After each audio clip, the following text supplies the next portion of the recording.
নিজ দেশের স্বার্থকে সবার উপরে রেখেই আবারও দৃষ্টান্ত স্থাপন করলেন অস্ট্রেলিয়ার 2 তারকা ক্রিকেটার ট্র্যাভিস হেড এবং প্যাট কামিন্স।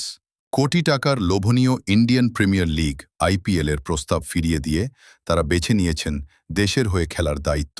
বাংলাদেশ সিরিজকে সামনে রেখে তাদের এই সিদ্ধান্ত ক্রিকেট বিশ্বের কাছে এক বড় বার্তা। দেশের জার্সির মর্যাদা টাকার চেয়েও বড়। তরুণ ক্রিকেটারদের জন্য এটি একটি অনুপ্রেরণার উদাহরণ, যেখানে জাতীয় দায়িত্বই হয়ে ওঠে প্রথম অগ্রাধিকার। ভক্তরাও তাদের এই সিদ্ধান্তকে সাধুবাদ জানিয়েছেন, কারণ এমন ত্যাগ আর দায়িত্ববোধই একজন প্রকৃত দেশপ্রেমিক খেলোয়াড়ের পরিচয় বহন করে।